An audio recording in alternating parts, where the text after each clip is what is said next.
And we have no video. What? We did. This is bullshit. All right. Bear with us for just a second, everyone.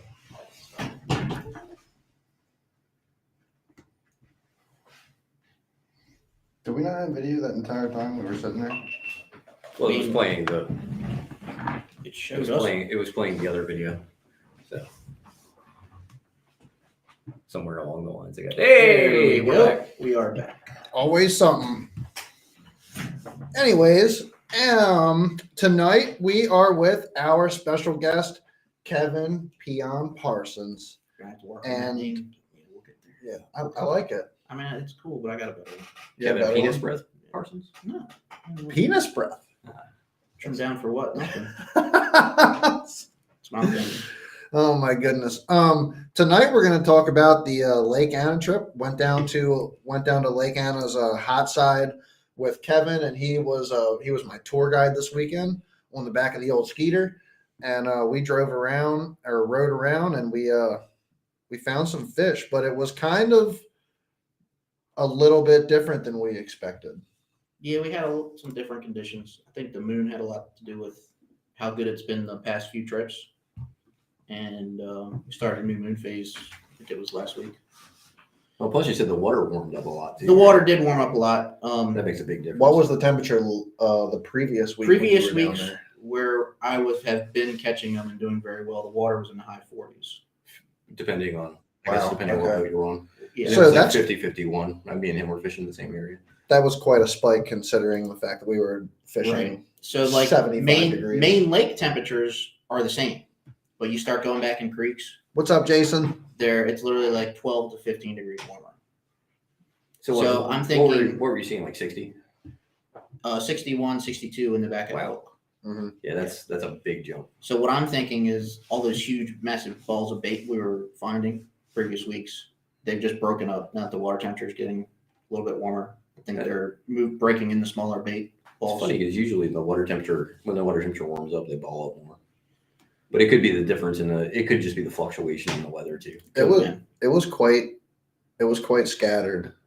Yeah, the bait was not like Mack truck size like it had been previous weeks for us. I think there was only one spot that we actually were able to Hey, Martin. pinpoint and What's up, actually follow the bait around Yeah. in thickness, Right. in number. And that's that's one of those spots on that lake that when there's bait there, it's there. So 2 weeks ago there was no bait there, Yes. like zero. It was a dead zone Really? in that spot. Yeah, And when he says dead zone, like it was a dead zone. I marked it. There were a couple of fish. So where were the hot places before?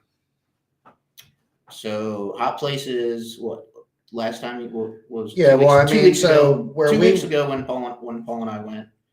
Secondary points and creeks. Yeah. So Secondary points in the creeks. yeah, It wasn't actually. I wonder what made that specific area why they were. I think it was wind.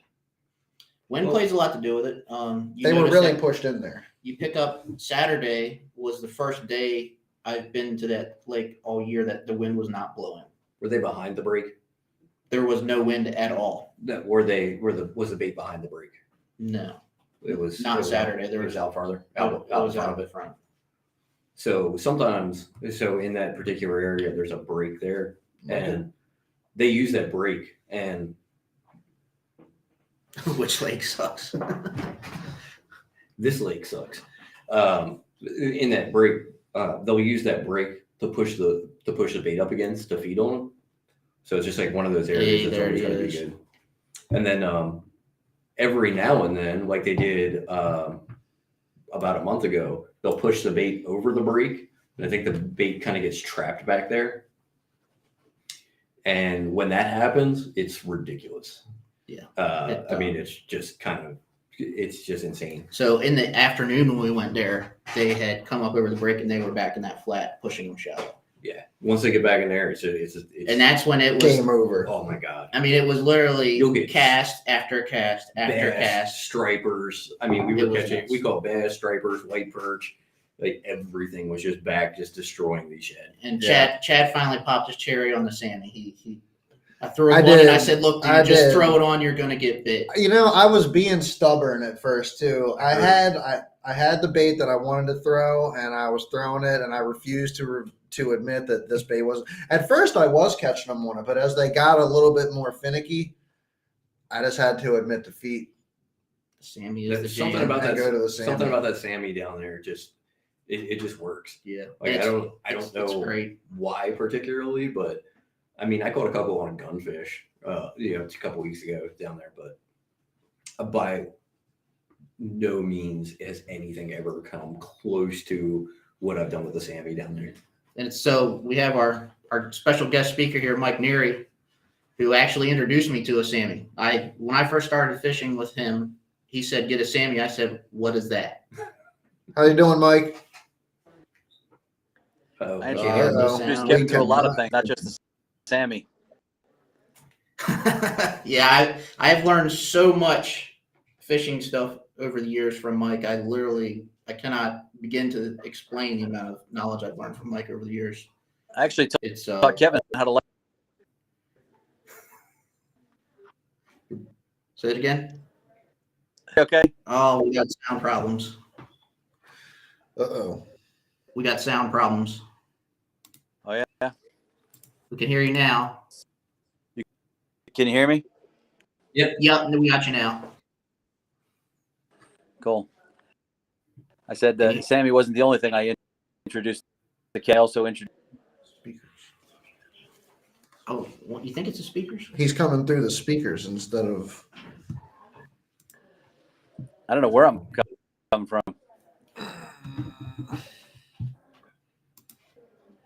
I'm talking. You tell me what I got to do.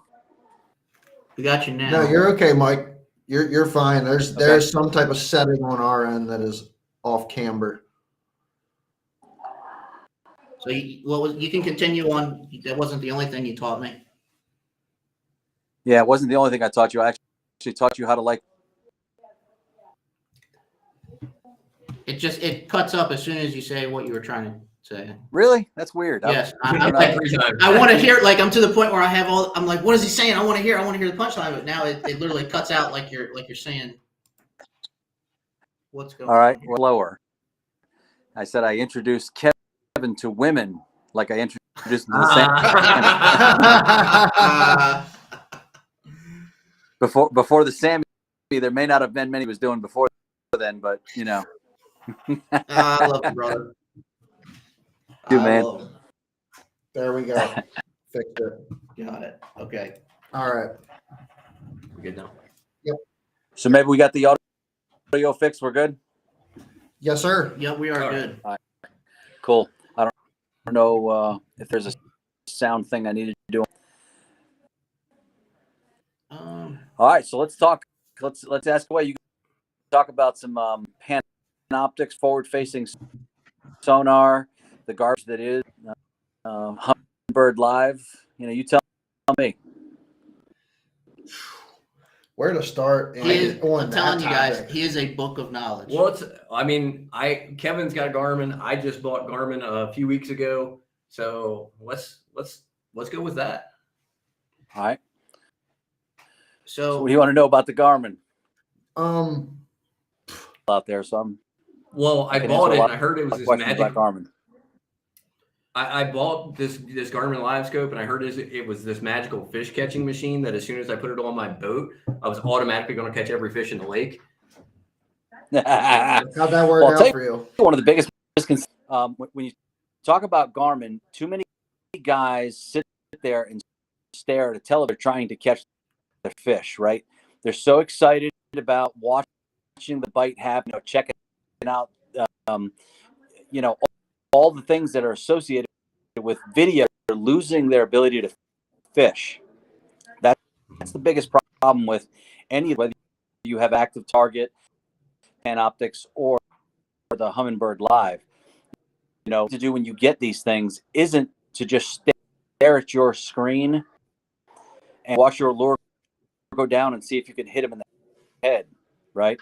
Most of the guys that get the forward-facing sonar, they get it because they feel like they catch up with them. And the biggest problem here is that they lose what you're out there to be a fisherman. The forward-facing sonar is nothing but an advantage to help you see whether or not you are or are in water. Productive water. Right? Yeah. That's your primary experience with forward fishing dead water. It doesn't matter whether you had forward-facing sonar, have cameras. It doesn't matter whether you have dynamite. Okay?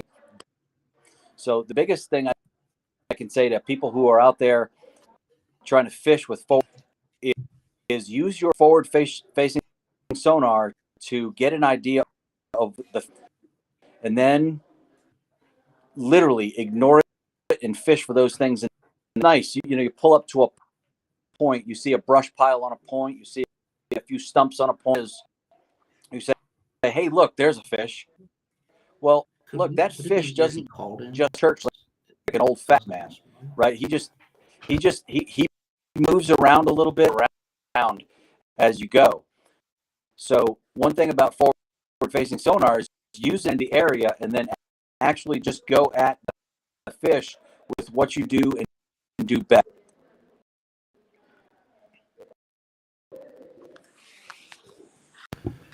Okay, we're just dealing with a little bit of interference. We can see you speaking, but it's like kind of spotty. We're just trying to. We got all of that though, so that was really really good information. That was good information. And that's I used forward-facing sonar prior to me purchasing it, so I let him use mine one day.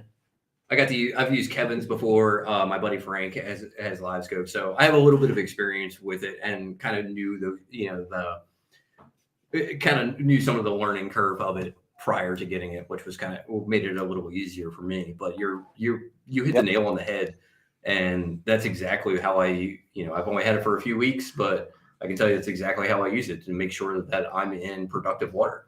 Find productive water and fish the way you're going to fish. If I'm there, that's the most important thing that I use it for. And Mike taught me that when I went out with him to use it is you're not using it to catch fish. You're using it to eliminate dead water, because the more you use it, you find dead water, you can move on to the next spot, because you can spend 2 hours in one spot. I ain't gonna lie though. But what if you find fish and you stay focused on fish that aren't eating? That's where you need to learn to draw the line. There's another element. There's another element to this as well. Correct. I ain't gonna lie. A couple weeks ago, or what was it? Back in, I guess it was January. I got it right before our January trip. Yeah.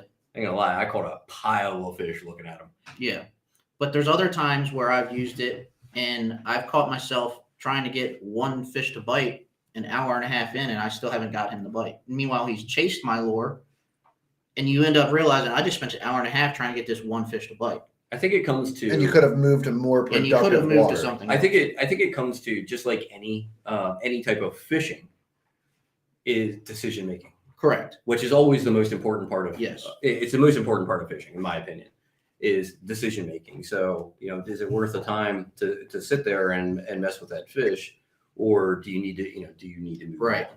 And I think that's something that over time you will build up and learn. Some people like to cover water. When I fished, I fished with Mike, lots of times I've fished the same lake, shared water with him when we go down to Anna, and he moves around more than anybody I know on that lake because he's always finding more productive water. And I think he knows that time when to move to the next, if fish aren't actively feeding. And I think it's just one of the things you can't really teach someone. I think you just have to do it over time. Do you agree with that, Mike? Yeah, I was going to ask Mike, what do you think that sweet spot is? Look at the pro circuit, right? The guys that are fishing on the Elite Series, the guy that is fishing on, they go out and they do some pre-fishing, right? A lot of guys will actually they're trying to throw their stuff.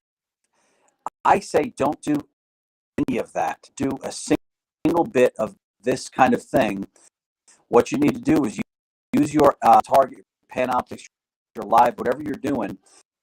Travel from point A to point at different things, right? Hey, I've got 15 different places that I want to go, and I don't say 15 different spots. I'm talking about 50 different types of patterns that exist on a lake. So where docks are, I want to go to a point where there's rocks to a shallow flat. I want to go to a cliff. Free laydowns are. I want to go to the long pile offshore. I want to go to where current break is. I want are. I want to go to all these places. I've got a really good, literally retarded amounts of money every single year. But what he does is he takes that active. He's actually panoptics. He's sitting at his trolling motor deployed, and what he'll do is he'll of docks. This docks, it could be 60, 70, 80 docks, cuts out of the cuts. Every time he gets to one of these things, he uses the remote control, turns it up underneath that dock, and sees what's underneath that dock. Pre-fish. He makes a note. He goes to 5, 6, 7 different docks. He marks the ones then. Most of the time, these fish are going to be fairly residential. Okay, you have different fish. You have fish that are residential. So you've got a key on whatever it is that are the ones that are schooling out, offshore. These are the ones that you find in a current. They just do all kinds of different things, right? But what he's doing is he is using that look up underneath the docks. He'll turn it out away from the docks, trying to identify piles. He'll look at that brush pile. At a pre-fish day, take Lake Anna, for example. You guys are really familiar with Lake Anna. Whether you do it doesn't really matter. But there's 7 billion places to. But when you think about it, there's only a certain number of patterns on the lake, right? So he's making marks. This dock has fish. This dock has fish, right? Then he's going to go offshore. He's going to see, what about these rocks, these humps, these say, oh, these have fish. These, and maybe he's making a mental note of count. He's going to bridge pilings. He's going to ditches. I mean, right? We're you guys up there just now, kind of in that ditch season. You're looking for the deepest V in the back of a cut somewhere, and you're looking to find a pile in that V. I mean, hello, you just hit the mother load, right? Use your panoptics, get your live, and just find where the concentrations of fish are. Those concentrations of fish, then you have to evaluate, are there a lot of places? You went and you saw 80 docks, not 15 different points, 22 offshore brush piles, a long point. There's some places on the hot side that Kevin and I both know about. Well, I'll drop it in the water. If I don't see fish, I'm not even fishing. Let's face it. The guys and this is going to come full circle here. So the guys establish what patterns are holding fish more than others. Ever since I've started fishing, I've never looked at trying to find fish. I tried to eliminate water, right? If I can eliminate, then all I've got is, another 10, 15 patterns left. Eliminate deep brush. I don't have to hit that during the tournament. If I eliminate, you just eliminate spots. Sooner or later, you'll come down 3 different patterns, right? And every lake is going to be the same. Fish think the same. They so you and I, everybody in the world, we at some point we all think, hey, we got to get something from it. Well, fish are the same damn way. They're moving around. They're feeding on this luxury of being able to choose between Wendy's, McDonald's, Burger King, and Taco Bell. Specifically, have to say, I have to eat today, or we'll get into color and stuff in a little bit. But when you're fit to do is find a pattern that yields the type of fish in the water, or just the quantities of fish and then you can focus on that. And if you know, sudden you literally you figure out, okay, I'm just going to use the offshore brush pile. You have found 3 or 4 brush piles, and you see damn one of them yet. You have not fished for any of them, right? But you see more fish in offshore brush piles than there are up underneath the docks, or maybe the flashes are bigger by comparison than they are. So now, what are you going to do? You're out there for 3.5, 4 hours pre-fishing, and maybe you've take the edge off, make sure your equipment's working, but you've established that offshore brush pile, where those fish are hanging out. Okay, well, you know what? Go to a couple now. Just drop down in there and see what they're reacting to. See if they're reacting to a cadence. See if they're reacting to weight, right? And Kevin knows this. I'm kind of a finesse type of dude. I'm not that crankbait, giant swim bait loving every cast of the day. I'll get out there and I'll start finessing them. And sometimes throwing a ounce drop shot weight into something is better than throwing something with a 1 ounce into the brush pile slowly and look more like a subtle little, right? You throw something that's 1 ounce in, and that thing's slamming through there, like crazy, turn them off. So find the brush piles now. Find out what they're biting. Throw some drop shots at them. Throw a shaky head at them. Even throw a jerk bait of them. Depending on the depth of that. If you got an Alabama rig or a single out over the top of that brush pile, see what they're reacting to. Okay, you get 1 or 2, put it down. Okay, spend the next 2 hours fishing or going to really don't know on a lake and looking for new brush piles to see if they can go.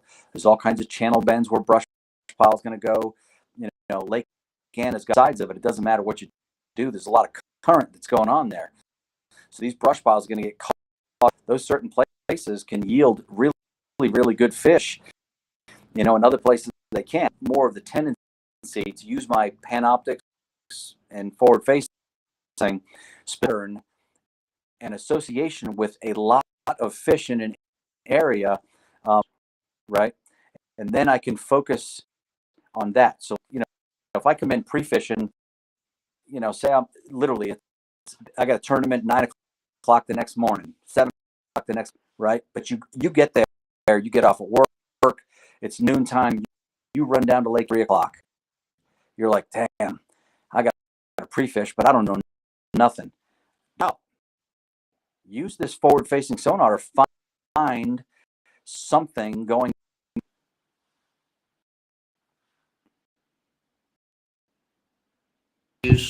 Currently, we're trying to get it dialed in. Just kind of bear with us for a minute, Mike. All right. I know the guys. Now I'm by myself. Try and bear with us, brother. Hope all's much appreciated. Still time out here even to do this. That's all good, brother. Sorry, I talk a lot. Shut up. Well, that's why we have That's you. why we love that. That's why we have you on here. We absolutely love that. Unfortunately, I'm not sure where it is. There's some type of disconnect in the service somewhere that's causing some audio malfunction. Well, I do live in Western North Carolina. Typically, have pigeons bring us our internet images and stuff. So it's brutal. We suck. It's bad out here. So I don't know. Maybe there's a dial-in thing that I can do. You guys can see my camera. Everything's on. I see everything. Yeah, we can see everything. It's just Yeah, we the can audio- see you, audio but it's that's- not glitchy. It's just the audio is just kind of spotty. Yep, that's all it is. So That's weird. And unfortunately, I'm with the software. I'm not familiar with the cell phone call-in Let's see. feature. Let's So no time like the present. Yep. yeah, I Let's see. almost feel like that is just the link. See Local what we can video storage. I think call-in is just you actually connect it to the computer itself, unless there's a different type of software for it. So, like, if he was to call one of our cell phones, what we're hearing, like, say he called my cell phone, would it link into the software? No. Hmm. It would have to connect into the audio device of the computer itself, Gotcha. which is available in other software programs, not this one. Well, why'd you cheap out, cheap ass? Actually, See what you did, Seabass? I'm paying $20 a month for this one. The free one lets you do that. See, now that's funny. I don't care who you are right there. That's funny. I know, man. It's like you win and you lose no matter which platform you go with. Right. So is Austin Right. doing streaming? Is he doing a podcast for fishing, or is it for the church stuff? No. Austin has a podcast fishing, and look it up, see who it is. I can't remember who it's with tonight. He's on right now as well. Yeah, we'd love to get both of you guys on here at the same time, because he's a huge swim bait fanatic. Huge swim bait guy. Yes. He threw them all weekend at Anna, and I was like, man, I just wish he would throw something else so he would get bit. But I will say he was a champ about it, and he was determined to get a swim bait. I Did tried for him. You got to Well, make it happen. It's not like force. Swim baits are a good thing, but guys come in all the time and they say swim baits. No, Austin doesn't just throw swim baits. Austin throws more like this. A swim bait you want to throw where that they're going to hang out, where their home is, right? So this is a misnomer about this. It isn't in every cast deal. I've got a Clash 9 tied on. I've got a Gancraft 230 tied on. Okay, with both of those things. But we're going down a shoreline that's just kind of right. There's not a whole lot going on. I call it cho. It means nothing. It's look like anything, but it fills the soul. So you continue to cast to it. On a tree laydown, rather than be the first thing I throw in there is a dang shaky head or again Craft 230 out across the top of it. See if anybody moves, right? Maybe. And I'll tell you what taught me this. I was fishing with another guy that we have up here. His name's and we came across this tree laydown. He goes, "Holy crap! Look inside that." Had a wooden rat tied on, and I literally pitched this thing in there, just the ground, and I started just plowing water with that thing. Next thing I know, I'm half pounder into the boat, right? Now, if I'd have thrown a shaky head, he'd have been like, going for that, But you got to give the big fish the opportunity to get something big, and that's where this whole thing is about.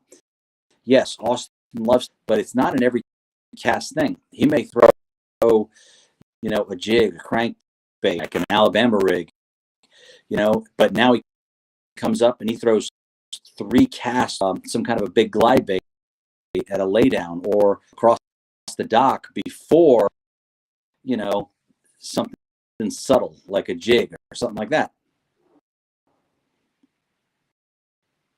Austin is an extremely, talented fisherman. He's one of them people who he just flat out catches them. I mean, he's very skilled and passionate about what he does. I don't know if you guys have ever watched his videos. I just want to address Mike Rozelle's comment there, talking about foreign language and panoptics. I happen to know foreign language and panoptics. I happen to know for a fact. Get you some information. Hold on, I happen to know for a fact that Mr. Rozelle has live scope on the front of his boat. I have seen it. I think that's one of the things that is always misconstrued with swim baits is a lot of people look at guys that throw swim baits and they think, oh, swim bait or die. All that guy does is throw swim baits. He doesn't care about bass patterns. He's just throwing swim baits. A swim bait is a tool. Yep. A swim bait is a tool, and it's a tool that takes knowledge and time to learn how to utilize in specific situations. Yeah, that's true. And learning how to utilize that tool, in my opinion, is, I think it could be positive to everybody's fishing style, For sure. even in conventional fishing. I will say that I have been much more apt to throw a big bait since my buddy Mike came down with Austin and caught that 11-pounder last year. Yeah. So that video, it's like the coolest swim bait video that I've ever seen. You know, And it might be because I know Mike personally; that, he's a good friend of mine. But yeah. Well, Mike has some pan optics and stuff on the to those guys right now. Mike is he bought some pan. Literally, I think they're getting delivered tomorrow. But Mike has the ever caught cast to catch video in North Carolina and 1/2 pounds. yeah, that's really cool. And yeah, he told me he had some live scope coming his way. He was before he ordered it. He was talking to me. He was like, "I think I'm gonna get a live scope," and I was like, "Just do it." And he's like, do it now. Like 10 minutes later, he texted me back. He's like, "Yeah, I just did it." So that was the deed is done. That was the time I was talking to Mike, and he sent me a picture on text and said, Austin just got this guy on 11-pound swim bait bite. He's from Maryland. And literally not even 2 minutes before he sent me that, you sent me the picture and said, my buddy just caught this with your guys down in North Carolina. Isn't that crazy? That was it was awesome. so I think I texted you a screenshot of Paul's text with me and sent it to you. I was like, yeah, my buddy Paul just sent me this 2 minutes before you sent it to me. Yeah, that was wild. Yeah. I saw the video, and people, give us flack because we took him to a special place, but I didn't take him. I wish I'd take some credit for it, but I can't. Other than having caught it in, it's a public lake now. It is, and the issue is people don't pay to go in there because you can't get in there first thing in the morning time. You have to, it's you can't take anything out of the lake. There's just too many rules, so people don't want those rules, But it isn't open to the public. You just have to pay to be able to get on there. And we're just not afraid to get in there. And Mike was good enough to entrust us to say, "Hey, dude, want something that has double digits in it? This is where we need to go." And dude crushed it. It was awesome. Great video too. That is awesome. Yeah. Mike's a good guy too. Mike's in my club, and I've fished with. Me and Mike finished fourth in the Ike tournament 2 years ago up on the bay. Yeah, me and him fished together quite a bit. So Austin's done a few videos in there. I've seen other than Mike Powers' fish was Austin's fishing one time. He's skipping a K9 up underneath the dock, pounder out from underneath this dock after a left-handed skipped. I don't think I've ever been more impressed. Hold on. Skipping a K9. He skipped a K9. Skipped a K9 under a dock. I was like, "What?" And you did it left-handed, and this fish that's like 8 pounds. I was blown away. Oh my god, that's amazing. I don't know. I guess if you get that K9 to land right on the flat side, it was insane. I mean, he got like 7 feet up underneath this dock. I'm like, how is that? It's different when you got like a Huddleston or something. You skip that thing, 600 feet. It don't matter. Was he running with lip? A bill on it? I have absolutely no idea how you do that. So he did. I was about to ask. He was running the bill. He didn't have it in glide mode yet. He had the bill in it. Yeah, and then you do it left hand. He's dominant right hand. So there's just I'm telling you, dude, no way. This boy has is just unreal. Yeah, that's pretty wild. Yeah, you're right. It's though. funny. Like a Huddleston or a big rubber swim bait like that, like a mag draft or something, you can skip them a mile. Oh my god, dude! I skip freestyles under docks all day long. Oh yeah.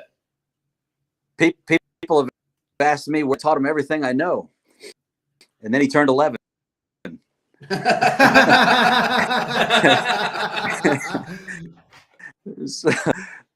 So yeah, I mean, this he ended up ranked number 3 individual fisherman in the country. And um, who the heck was it? Jake Whitaker's team from UNC Championship, and there was some other guy that was number 1 fisherman in the country, but finished and had a top 10 down at Okeechobee this week in the Elite Series.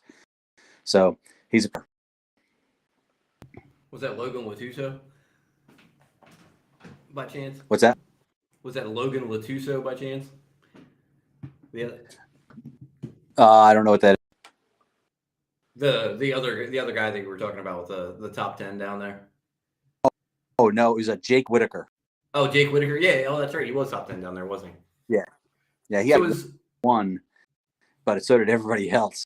But he ended up with the top 10 finish down there. Yeah, that was an interesting tournament. So is Austin doing any tournament fishing now, or is he just mostly guiding and doing that thing? Actually went in his last 6 tournaments. He has 5 wins and his last several tournaments, because we don't fish him a lot. We typically only fishes in charity events. We feel like we don't want to fish against our customers. Are happy to fish against me because they know they can kick my face in.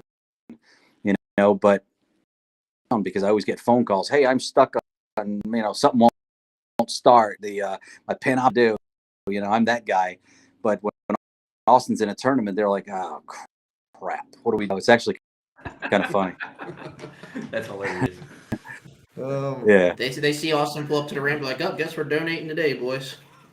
I guess that's like seeing Mike Duarte. Yeah, most of the time. Yeah. Yeah, exactly. I beat Mike Duarte on a Thursday it's like, nighter. hey, we've fishes down here. His name is Chuck Harrison, and I used to go down to South Carolina to Tallahassee for these Thursday night tournaments, right? So I'm there like 3 weeks in a row, but 3 weeks in a row, the same guy wins it. So on the 4th, I get $50 out of my pocket, and I go over and I hand it to Chuck, and he looks at me and he goes, I'm like, what do you mean, what's this for? He goes, did you owe me money or something? I said, well, no, whether I give it later, it doesn't really matter. You're going to win again. He goes, no, man, come on, don't do that. Sure enough, he wins. It's unbelievable. Dude is unbelievable. I'm in the donation mode. When I go out, I like to go to a lot of guys, they'll want me to fish with them in tournaments. And I'm like, listen, a lot of people don't want me in the tournaments. And then when we get into the tournament, we'll show up. And they were like, and I'm like, you know what? I'm not in charge of the lures, nothing. So one of the tournaments that Austin won, we show up. Great guy, great friend of mine. His name Brian Arrington, and he goes, man, where do we need to go? I was like, listen, I know exactly where they are, and because Austin's going there, and I don't want to have any part of being around Austin. People will accuse me of blocking and whatever else, right? So I said, whatever you want to do on Jenny Fish, I'm totally okay with it. It's a place that I got guide on. So we follow his pattern the whole tish, right? Which I'm out there, I'm just having fun. Austin comes in with like 18.5 pounds, right? After the tournament, there were a couple, and we tried to get in that spot, but Austin's father was blocking us. He didn't let us, which is hilarious because I didn't see Austin until 2:30. I didn't go up where he was. We didn't go in the same creek. Literally, I was like 8 miles from where he was. And, it just had, they get jealous, they get whatever else. Well, apparently it was some other fat bearded guy that had kind of, sat down where Oscar, because I'm a fat bearded guy. It's kind of weird. I guess it sucks to be fat and bearded, doesn't it? Yes. I guess I'm kind of on my way, It's well. It's funny how it doesn't matter where you're at or who you are. You always see those types of things in fishing, and it's really sad that that it has to come down to that, and that that people feel the need to do that. Because I mean, 99% of the tournaments that I'm fishing, I'm just out there fishing to have fun. And people, whether it be, people talking trash, like they were with you, people coming in on you, we fish the upper bay. I fish the flats all the time. You know how the flats are, people will sit down right on top of you. And, it's just really sad that people feel the need to have to do things like that. It's always, and you always hear the same stories, no matter where you're fishing, is, if like, you have, you with you and your son and things like that, or you'll have, two buddies up here that are saying, oh, well, he, same deal. Well, he was holding that spot for him. He wouldn't let me in there, but he let his buddy in there. And, it's that drama just exists everywhere in fishing. And it's like my least favorite thing about tournament fishing. I live for tournament fishing. I fish like 40 tournaments a year. Yeah. But that's my least favorite part of it. Unfortunately, there are people that do that, though. There are father and sons that do that. I'm not going to mention any names, but Mike Neary might know one of them. I'll mention Ed Riley's name. No problem. I'm totally okay with it. That's Paul's best friend. Be nice, Mike. Ed is a friend of mine, but I understand. We'll put it that way. Ed's a friend of mine, but I do understand where you're coming from. So it's okay. Sure. So that's why I like to, when I fish with Performance with Kevin's group there, we were, 7 years or so, I can't even remember. And for me, if you won the tournament, you remember it was, it was brutal with the price, but the fun part was going out afterwards, getting out with the guys, talking about what they did, how they did it, things like that, camaraderie. Just the BS. And come down to, when we came down to North Carolina, it's kind of tough. You don't want to ever fish against your customers. So it became very problematic. So what we did is we had a club down here, and this was before I was guiding. Most of them never even been on or had been on once or twice, and that was it. So we started different tournaments that we got in. Everybody was kind of, it was 20. And Kevin, you're going to appreciate something I have to say here in just a second, because it's an unbelievable fit. At the end of the series, Austin finishes first by a wide margin. Well, it comes time to renew the club, and instead of 22 guys, we've got to come back because the other guys are like, yeah, man, we are, we just want to go and fish something, kick their teeth in all the entire time. It was crazy. It was the deal, Kevin. This is the part you'll appreciate. Austin fished in 11. He caught a limit in all 11 tournaments. He had 2 bags over 27 pounds in these things. Teeth in, like, there was one time I finished second with 12 pounds. Yeah, it's so frustrating right now because the microphone is so broke up, and it's like, I love talking with you, Neary. I try and talk to you at least once every other week, and it's like torture right now getting every other word from you. I'm dying over here. Right. All right. So why don't we do this? Why don't let's try and do this one up, you guys. It's a lot of fun just to talk fishing. I just like to talk fishing with anybody. I happen to be in Bible study tonight, so I'm sorry. It may be the signal where I am, right. So I apologize. Let's try and do it a different night, or at another time, and then we'll come back. And I think it'll be better for everybody. All right. Really would. That would really be awesome. That'd be fantastic. That would be amazing. I want to talk to you so much. We could literally sit here and we could pick your brain for hours. I'm not gonna lie; these guys didn't think I was that cool until I said I knew who you were and you were my friend. I wasn't even gonna invite him over tonight. Totally that cool, but he's fun. to fish with. All right, brother. We'll get back. Like 2 years We'll talk to you ago, we later were on this Lake week. Anna. Yeah, 2 years ago, we were on Lake Anna. Got in my boat. The group was having a tournament, and Kevin and I were the of it because we weren't in the club at this point, right? So Kevin and I were like, let's just go have some fun areas and stuff like that.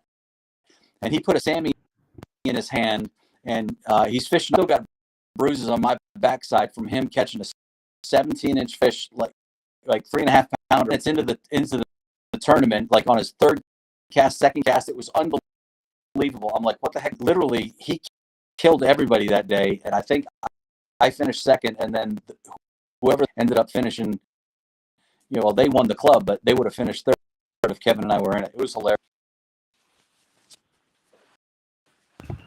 Oh yeah. All right, Mike. Well, we really appreciate you joining us tonight, and we really look forward to rescheduling this at a different time. All right, brother. Sounds good. See you guys. Thank you, sir. See you, Mike. Have a good one, brother.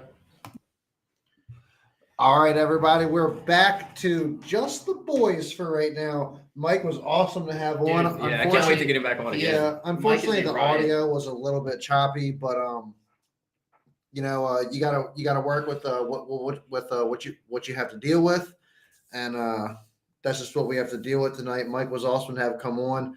Dude was literally dropped a lot of knowledge in a very short period of time there. Mike is the type of person he does not he will share stuff with his friends because he wants to see you succeed too. He's not going to be secretive about what's going on. He really didn't seem to hold anything back at all. Because he wants to see you succeed. Like that's the difference between him and most anybody else that I know. I like that. Mike and I have fished together a lot over the years, and like I said, I've learned a lot from Mike over the years. And like I said, I can't thank Mike enough for some of the stuff that I've learned from him. Like a Sammy, like everybody knows if they're biting a Sammy, you can bet your ass I'm whacking them on a Sammy. Yeah.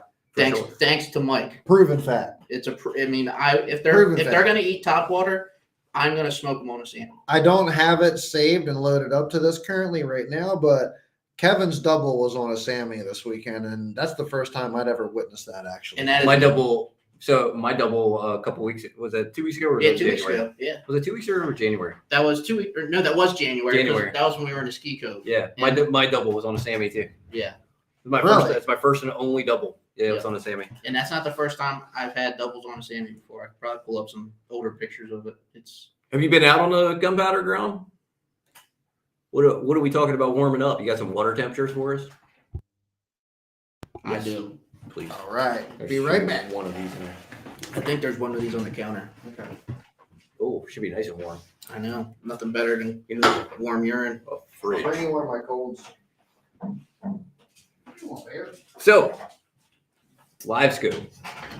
So, yeah. So that was some pretty good information, and kind of how I use live scope myself. And fortunately for me, I've had the experience of people. I got a beer.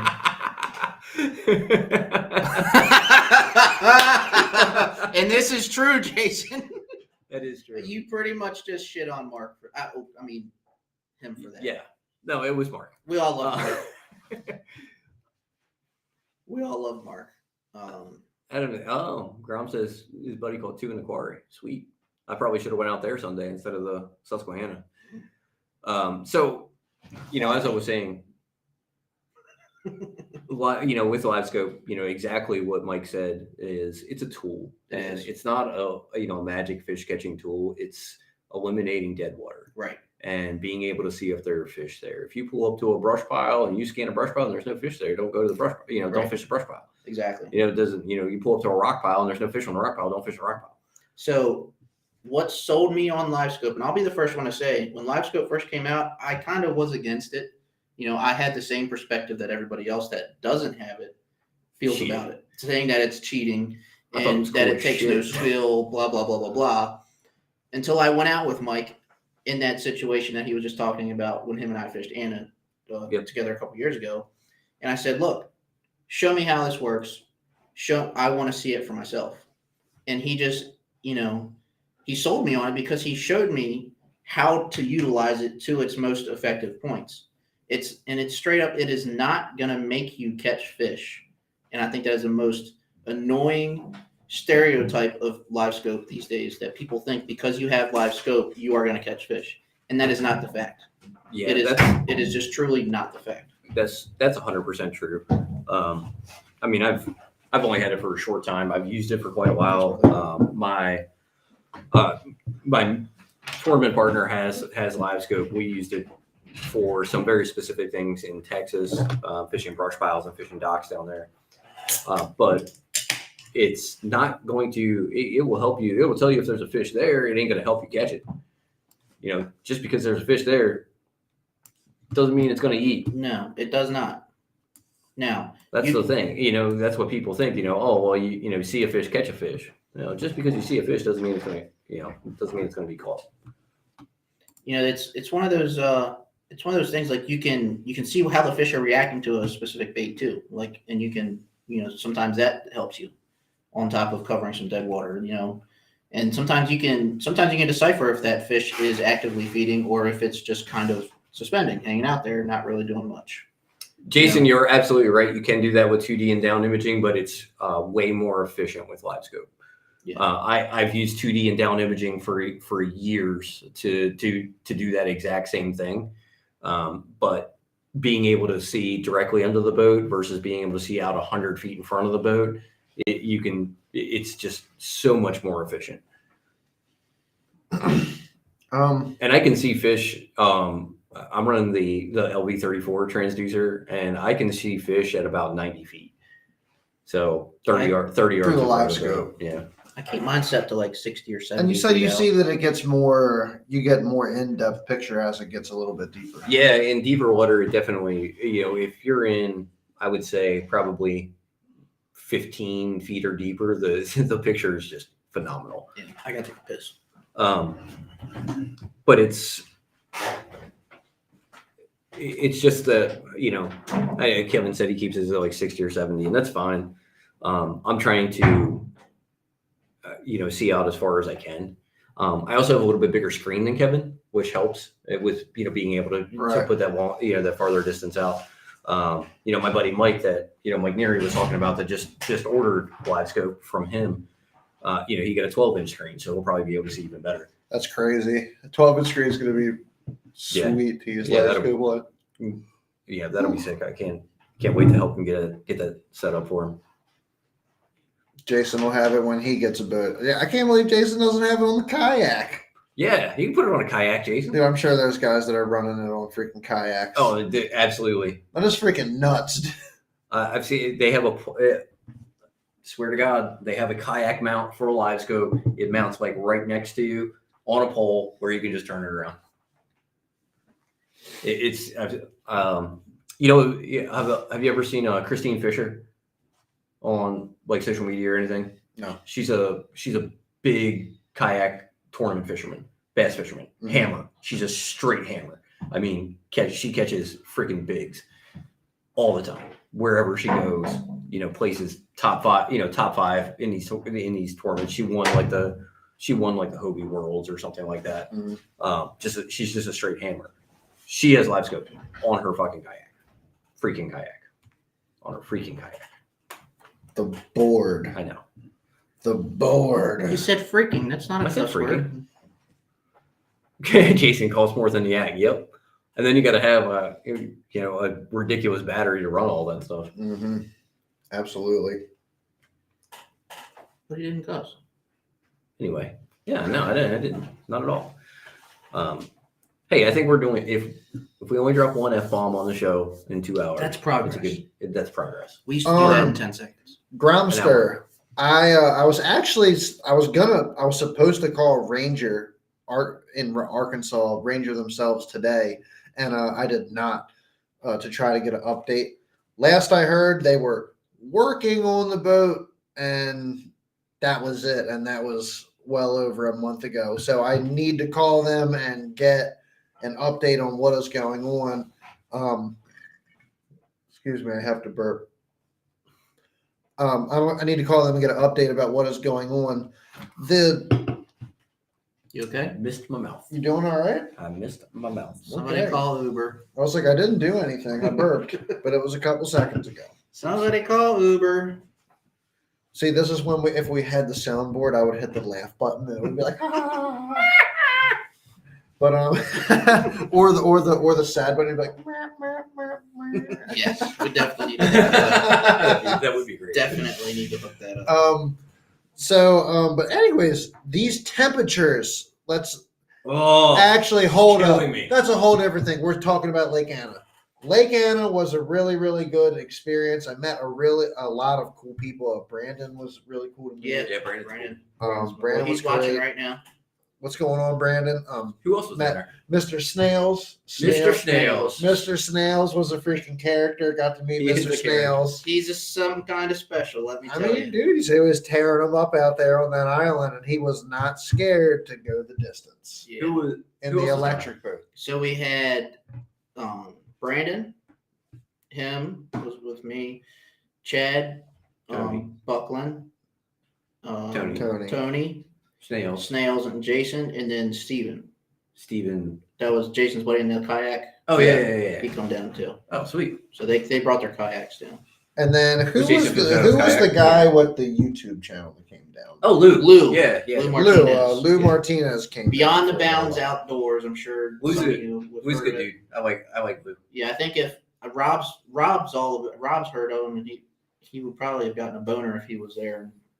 I'm sorry, is that a cuss word? That's embarrassing. Well, he probably would have got a boner if he knew That's gay. he No. was there. No, he only gets boner for Keith Boucher. That's true. That's true. That's true. He's like, Beyond the Bounds Outdoors? He's got a big YouTube channel. I'm like, yeah, he's my boy. When I heard big, that wasn't what I thought you were gonna say. He's got a big wiener. Hey, Oh. let's keep it PG-13. Trying to be professional. No, I wasn't fishing that Thursday nighter, but I was trying my damnedest when I was talking to Keith Boucher in the parking Yeah. lot to Hey, convince him That to would've fish the been- Thursday that nighter would've been for wild. Rob. Yeah. hey, no cussing. Could I cuss again? Yeah, Paul. Jeez. What did I say? He said, damn. You know what we didn't do is use the new We don't- whiteboard to keep our topics in order. We didn't write down any topics. No. We It just was a wrote great no idea. cussing. It was a great idea, but we failed at using it. Well, There's we'll always pick up. next week. There's always Friday. Well, Friday is Pick up. coming up. Yeah, I unfortunately. mean, it's a little small. I don't think Rob can read that. Let me get my glasses on. I need to mount the whiteboard like. So, anyways, back to Right. Lake We're Anna. gonna have to get one of them big whiteboards. Back to Lake Anna. We had quite an experience with our boy Tony. Oh, are you gonna talk about? Okay, that? so 2 experiences with Tony, and I had one quite hilarious experience with you as well. Yes. We So love- where we do love we Tony. want to start on these I'm letting you stories take the before we reign. keep going? I'm letting you take the Okay, reins on so this. I'm just going to get this over with because Tony's going to be a little bit longer of a conversational Ranger Ramon there. So first off, me and Kevin blast off in the morning. That's a big swim bait. Martin says, I have been towed in before in that same Ranger.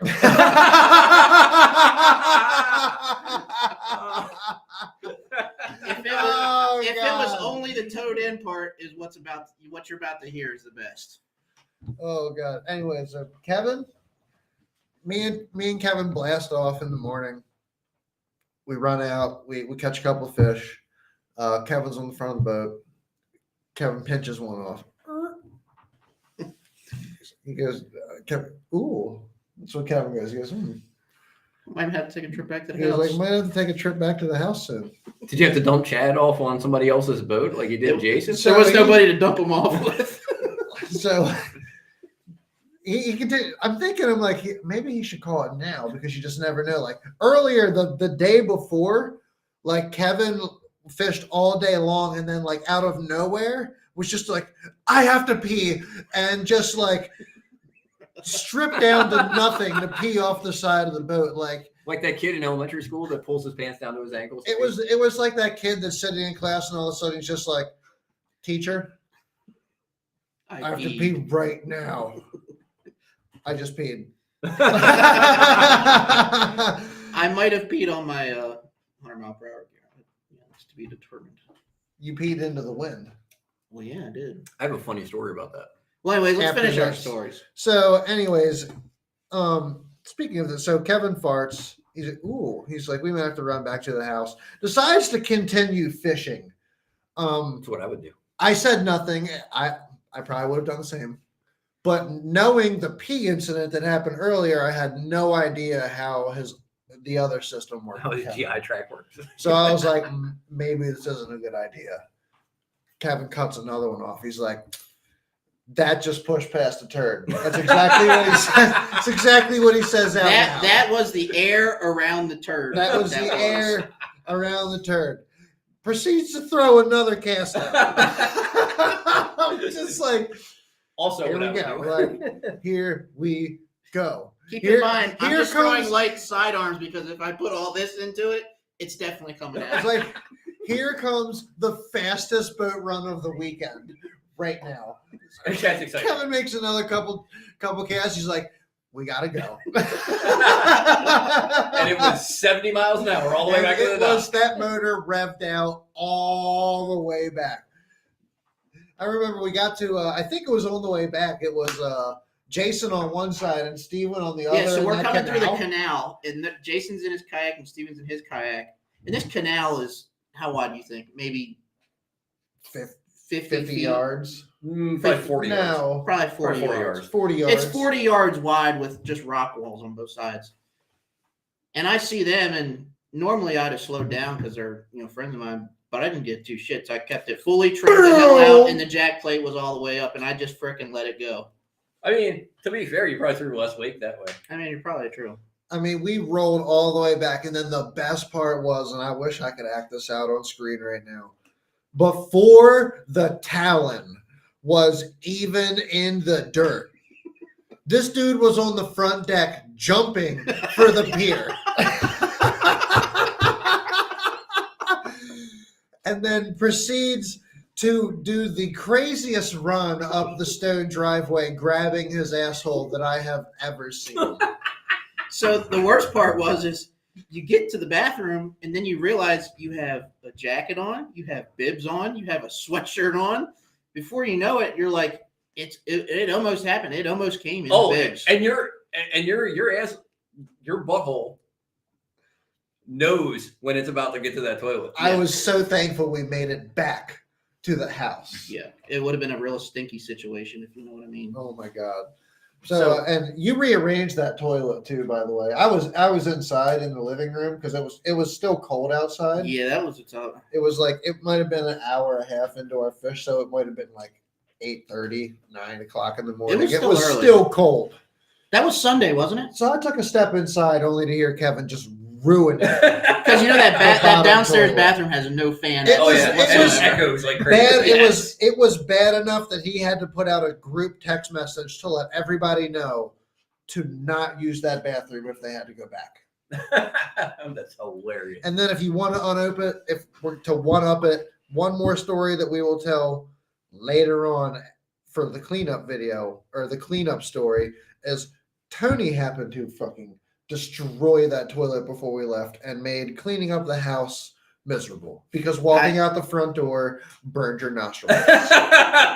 Burned your nostrils is an understatement. What he did to that toilet, I truly don't think it will ever wipe away. Was it worse than what Jason did? To the It was toilet? worse than what Jason I did. thought this podcast was about bass fishing. This is about bass fishing. This is what dudes do when they go away Yeah, it's to true. cabins with other guy friends to go fish. Shit is So- freaking messed up. What he did to that toilet, I think I might have slipped the cleaners an extra $20 for that It one. was So you, after that burrito. We did eat Grande Patron. Grande Oh Patron. my God, dude, so it was good. good. It We was tore it fire. up. Yeah. Let me tell you about that. Those Chad knows about Dude, that those margaritas. boy. margaritas were hitting. Woo! I'm telling you, that trash can they gave me was pure freaking. It was pure tequila, whatever the hell they put in it. That trash can was loaded. That's funny. My face was literally like on fire by the time I left there. Yeah, So- you said Gene said he was He was like, like, "You boy, you must have been drinking already. Your face is red as a firecracker." So you said you mentioned you peed in your on your 100-mile-an-hour gear. So my buddy was fishing a bass open down in James River 2 years ago, and he they're like getting ready.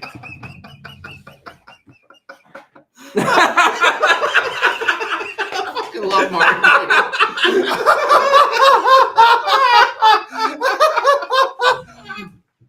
Oh, Martin's great. Oh my god.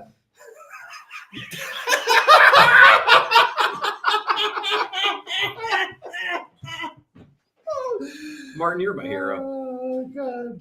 Martin's down in Georgia for work right now, and Martin, I don't know what you ate, brother, but damn. Dude, what is the flight down to Georgia? Like 4 hours? It's not that long. He had to have drove. The flight to Georgia's like Oh, an hour. okay, I guess if you drove. It's only like an hour flight. I was gonna say, dude, if you shit 3 Oh, times. maybe that's why he pooped in 3 states. Because it's only an hour flight. Oh, you took No. like a half an hour shit on the plane? You hit like 5 more states. than an hour.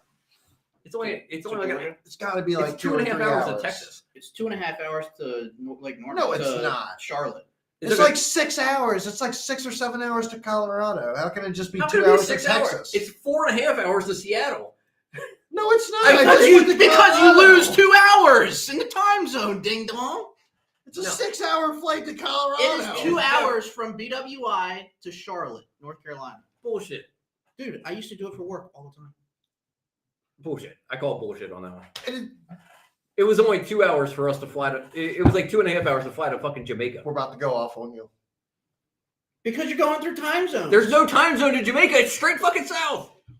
Maybe it's a different. Maybe the Bermuda Triangle or something. See, look, less than 2 hour flight. Anyway. Shut up, Paul. Shut up, Chad. All right. I love you.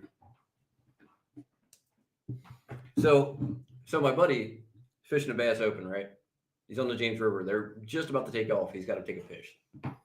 So he's like, "Fuck." He's So gotta he take a pulls- piss? Yeah, he's got to take a piss. So he like It's gotta pulls, pee. he pulls up, and there's like nowhere. There's like one spot to pull up to the bank. So he gets up to there, and gets out, gets his bibs down, and he's peeing. And he's like, "I was peeing, and I didn't hear it hitting the grass or anything." I'm like, "What the fuck?" He was pissing straight down the front of his fucking bibs.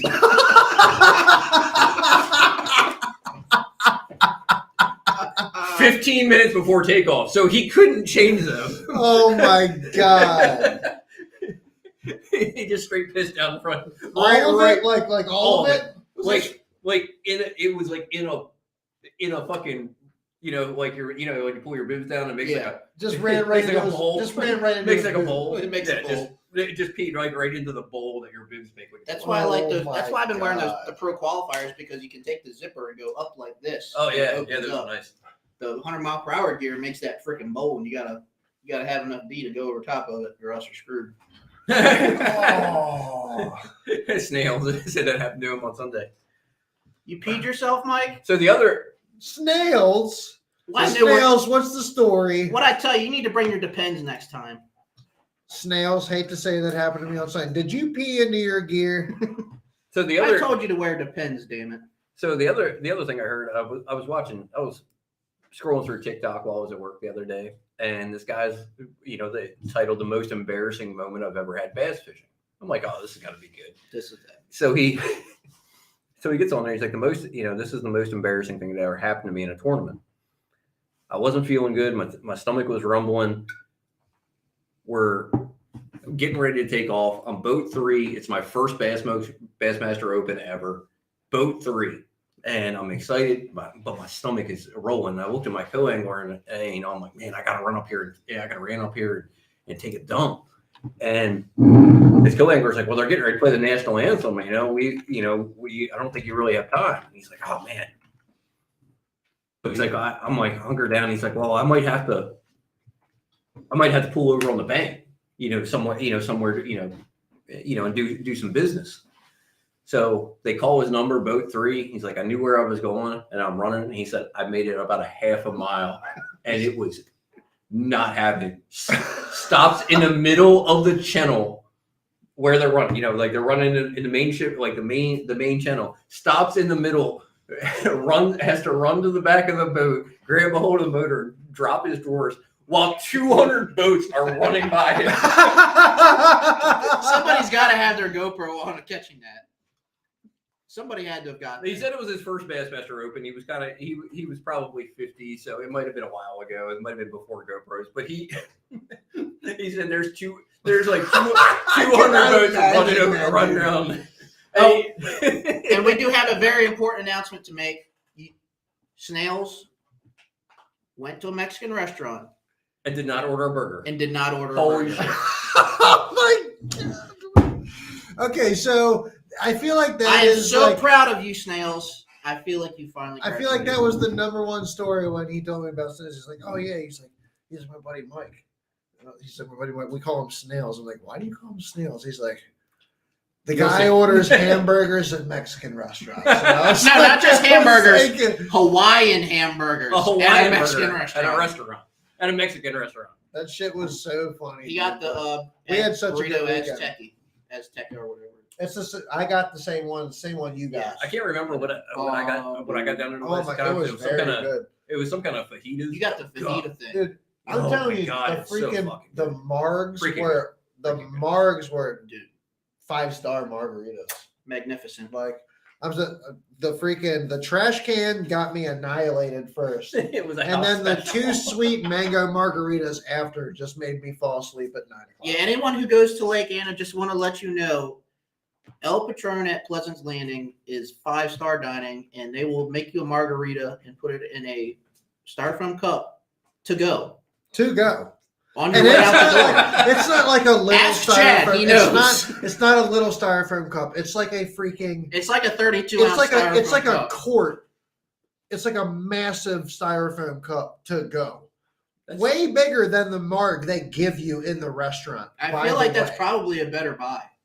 Honestly, it definitely was. Jason said he went to sleep at like 8:30. Oh, he was out. It was like 9. I have a text message where I texted my girlfriend and then never Nothing. responded. I went over to Gene's and was there for like an hour and a half and drank a couple beers with him. And I'm like, well, I'm getting tired. And I come back and I walk in the house. I'm like, where's everybody at? It's like Jason and Tony were the only ones still up.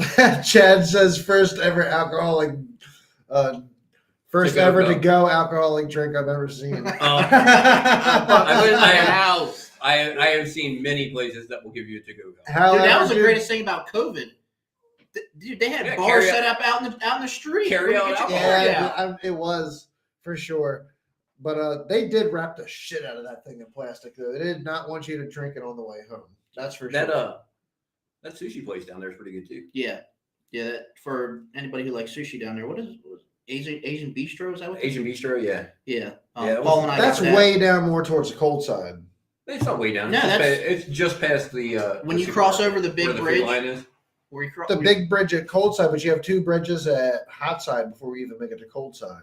No, so those bridges that we crossed Those are on the El opposite Patron, that's Kentucky Springs Road. That runs parallel with the lake, If you go the other going way, towards the dam. if you go the other way, like you're going home, Yeah. and you just go out the end of the road and make a right, and it's right down there. So I'm going to cut you off a little short here. While I know that Buckland's watching, let's tell the story Oh of God.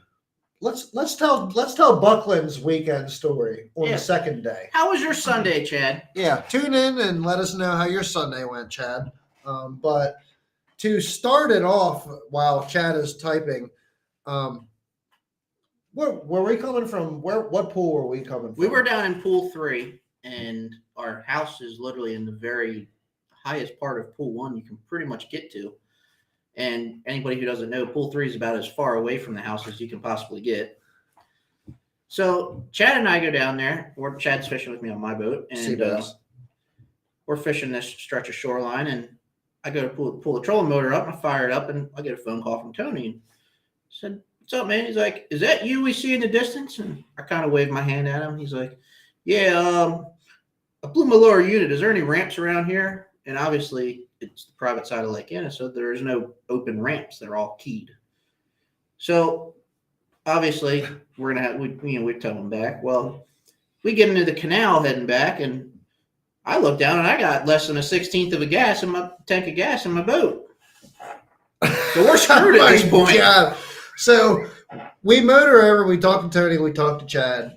Throw on the rope.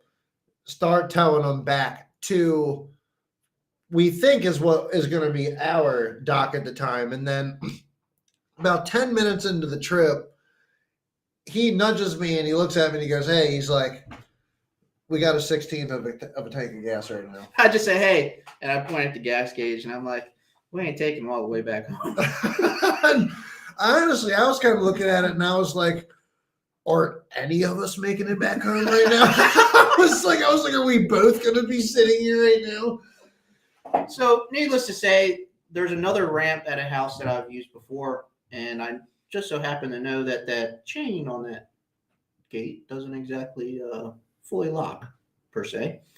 So we tow him to that ramp. Chad and I go off and fish a little bit more. So access there is kind of it's strict. It's private. So we go over there. We know we got to be in and out. Top secret, covert, in and out sniper stuff.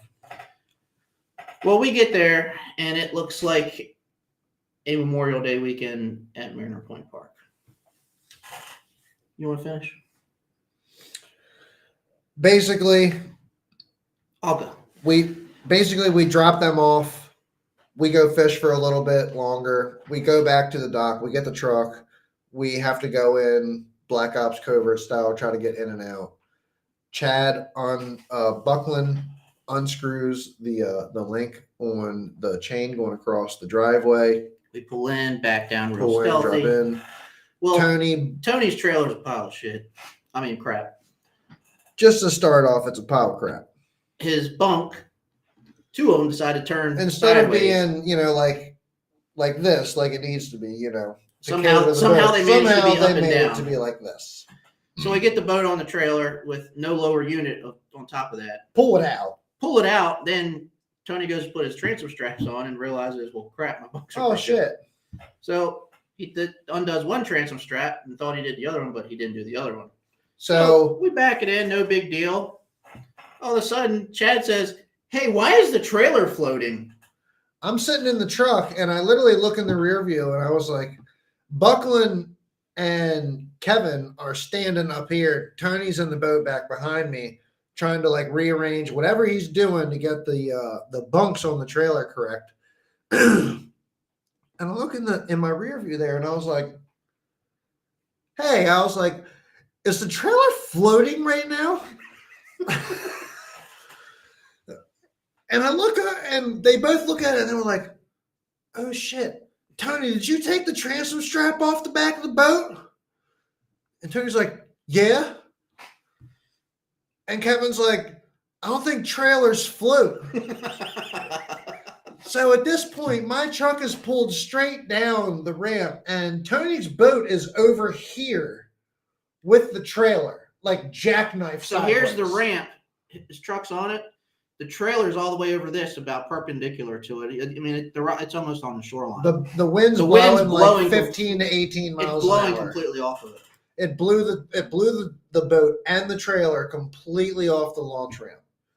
And then we realized we don't have any rope because Tony left his rope. We said, hey, Tony, where's your rope? I left it on the dock. Well, shit. Now what? I guess you're going to get wet and push it over onto the launch ramp. But Tony had a solution, and thank God for technology. Check this out, because this is really, really stupid. But it worked. It worked. Is it stupid if it works? No, it's not. No, it can still be stupid. Nah, it was stupid. Here we go.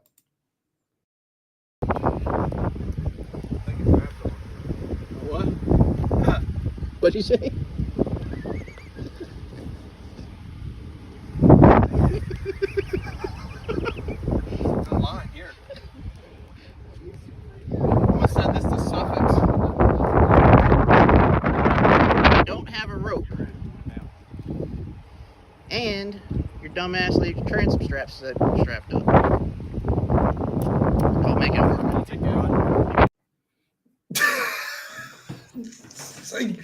That's a hell of a knot, I must say. So Tony pulled the entire boat and trailer back onto the loading ramp with a fishing rod and, dare I say it, an Ardent reel. What, maybe like 50-pound braid or something? 50-pound braid. It might have been 60. It might have been 60 pound. Well, But it's Tony. He don't spend money on that thin braid. Yeah. nonetheless, Gotta it get your was money's just. worth. Get the business. I think we were there for what? Like we were probably there. For That should have 20 been a minutes. 5-minute operation. We were there for definitely 20 there or for 30 20, minutes. 20, at least 30 minutes. Yeah, It was pathetic. it was terrible. Because not only did once we got the boat back onto the ramp, we still had to pull it back out. Okay. And then you wanted to tighten the bunks. Then he wanted to tighten the bunks. That was my idea to tighten them. Well, guess what? Tony's like, yeah, I got the tools for it. Well, guess what? He didn't have the tools for it. He had a socket set that went all the way up to 1/2 inch. Well, guess what? The bolts were 9/16. So here we are with a set of ardent pliers. On I don't think any story could possibly describe Tony better. It was hilarious. I mean, I almost felt.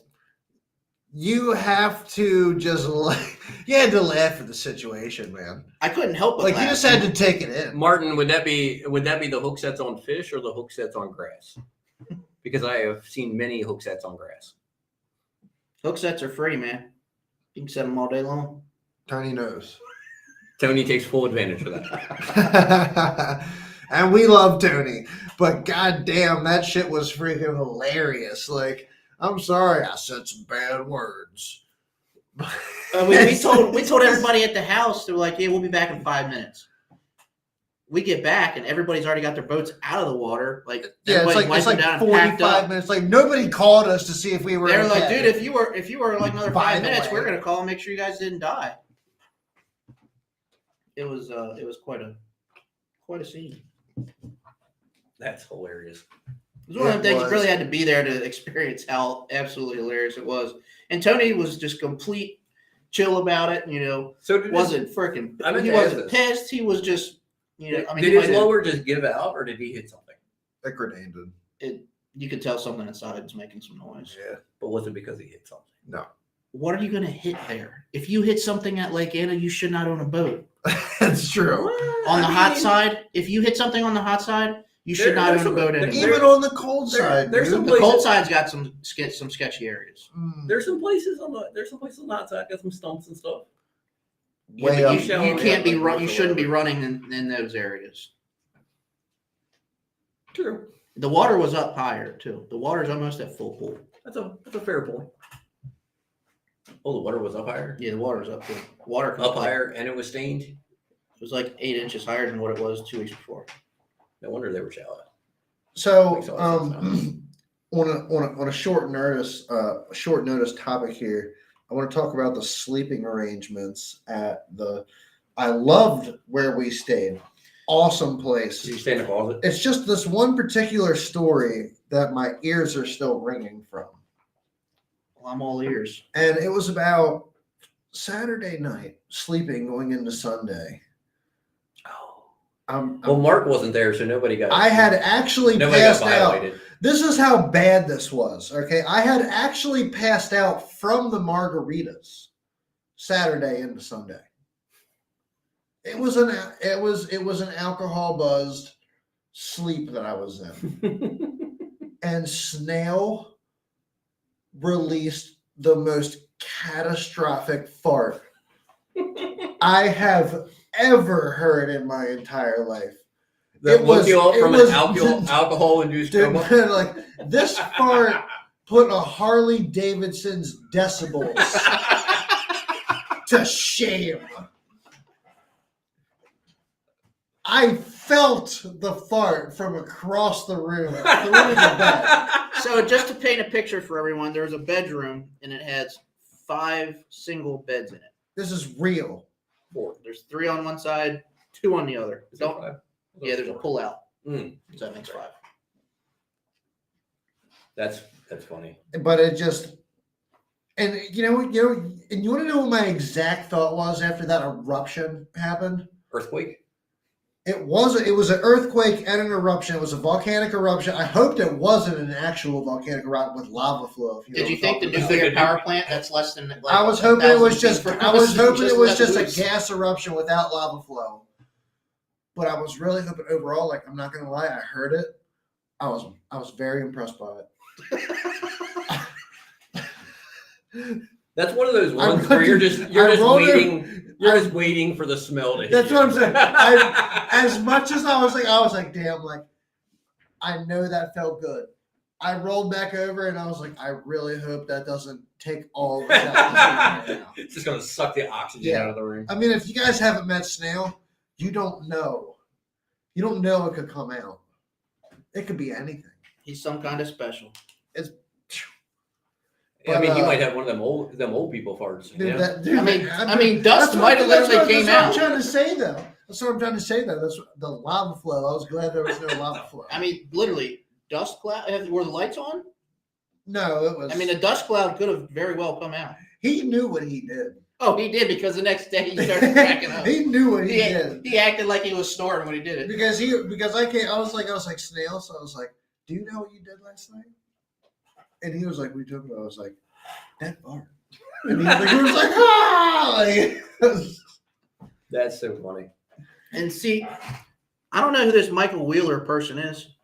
You That- really you need to can just use put me- Snails Wheeler already, because this Snails Michael Wheeler stuff. or Michael Snails. If you change it Wheeler. to Snails Wheeler, I'll accept your friend request.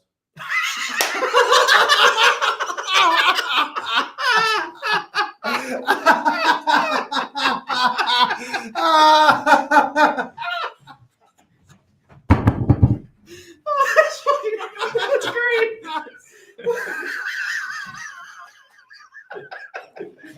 Do it, Snails. Do it, Snails. Snails Wheeler. Do it. Do it. Do it. Do it. Snails is getting a gas boat. You change it to Snails Wheeler, you call into the podcast next week. And I'll it to accept your friend Snails Wheeler. request. That's been sitting in my inbox for 3 years. Snails Wheeler. That's a beautiful name. It is. I'd name my daughter that. Snails. Snails. Snails Wheeler. Hopefully she didn't leave trails. Snails Wheeler Phipps. Mm. Sexy. How about that? Old snail trail. I mean, it's a good plan. I mean, if you never wanted to have a boyfriend, so it's Never smart. wanted to have anything. It's smart. And from a dad point of view, I guess it's smart. Oh my god. My stomach hurts. we had a great weekend. It was a really good week. The food was good too.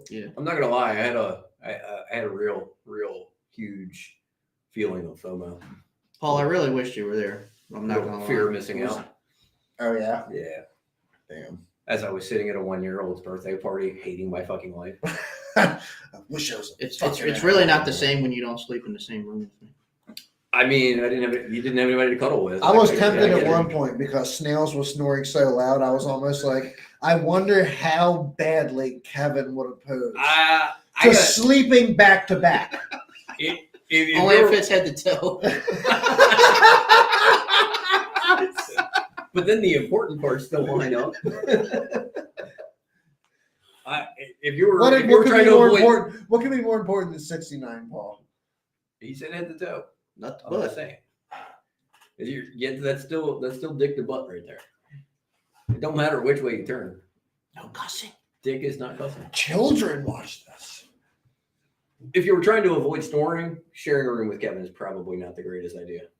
I do not snore. That is bullshit. You snore too. Screw off. I didn't say I didn't snore. I I'm definitely just saying. snore Kevin's pretty like, I bad. don't snore. If you snore, you can't. We can't bunk in the same room. I go to I definitely I snore. go- I never said I didn't snore.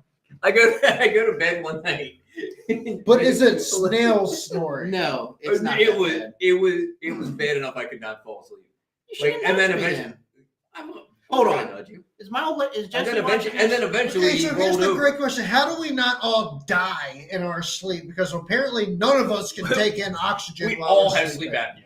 I'm just glad Jesse's not watching this right now, because then she's gonna like, oh, see, he did say he can prove that you snore in your sleep, because I tell her I don't snore in my sleep all the time. Yeah, that's a lie. Okay, well, as long as she's not watching, we're fine. You were definitely sawing some logs that one night. Sawing some logs.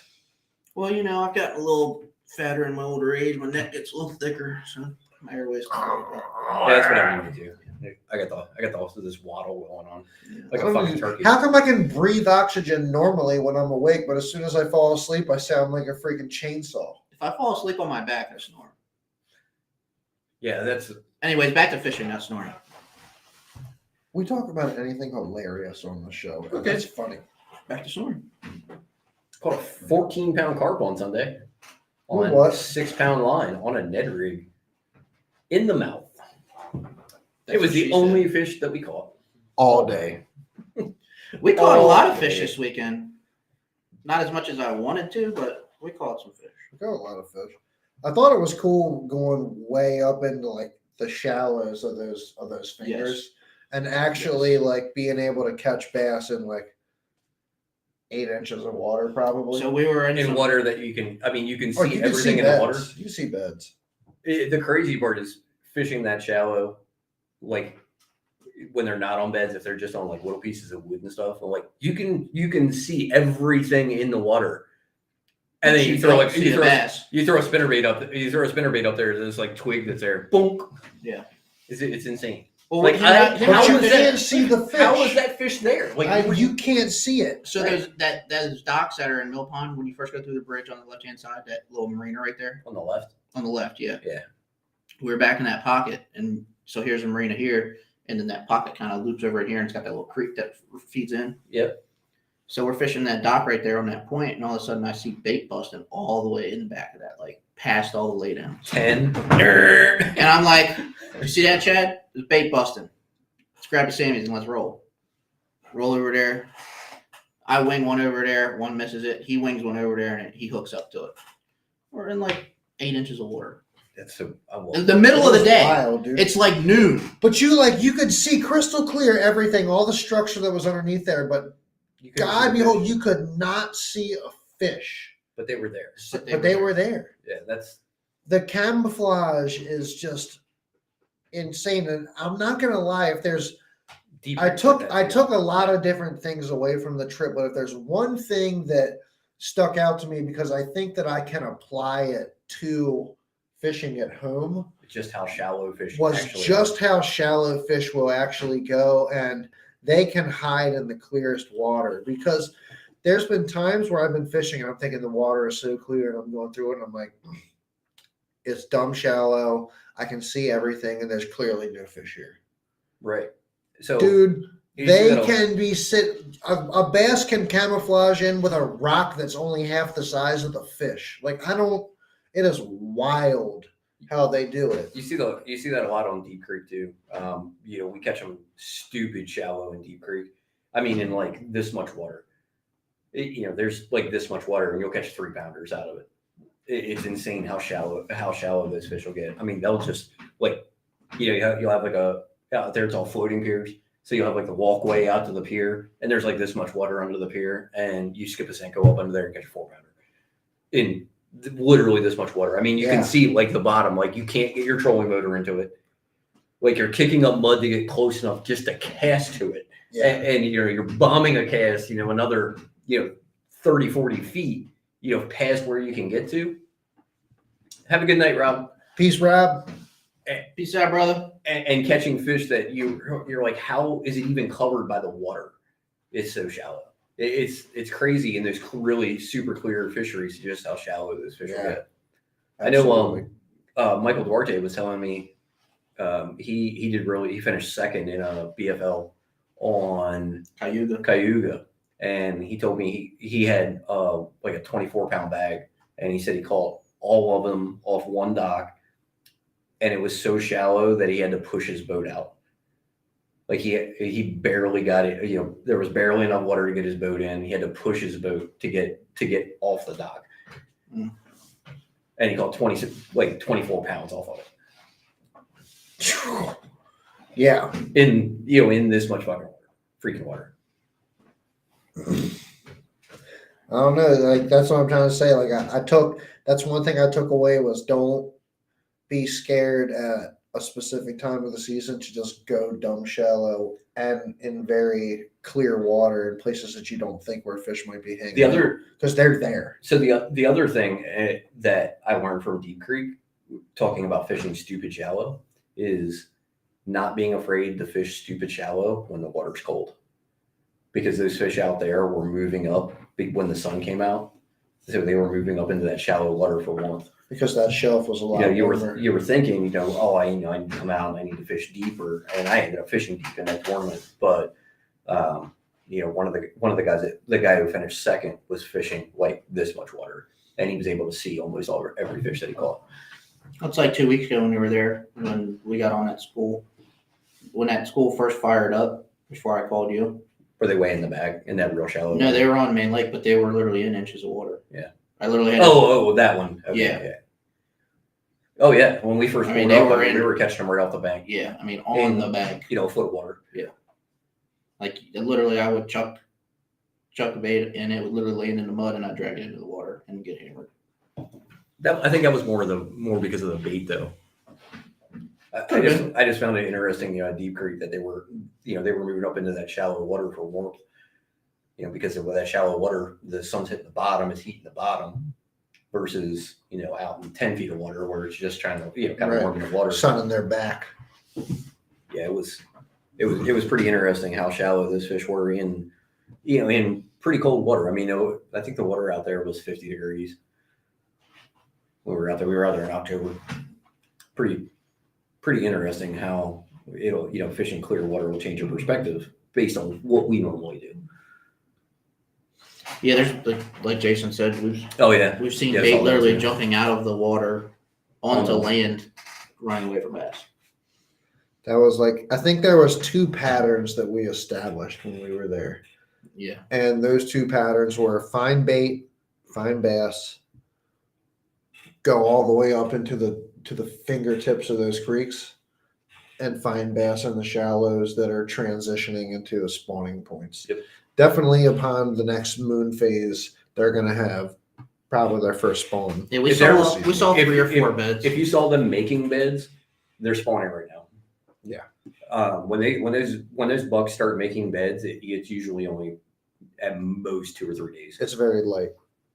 So Gene had It's said definitely that he very light caught because one. we only saw 1 or 2 beds. Gene said he caught one that was just under 4 a week and a half ago in the cove right by the house, that little pocket that goes in right past the dock. Said he caught one that was just under 4 on it, and he said it was on a bed, and he said it was fat. yeah, But he said a couple days later, they're gone. But those fry are on the dock right now. You could see them at the boat ramp. that's crazy. Yeah, So they've already started.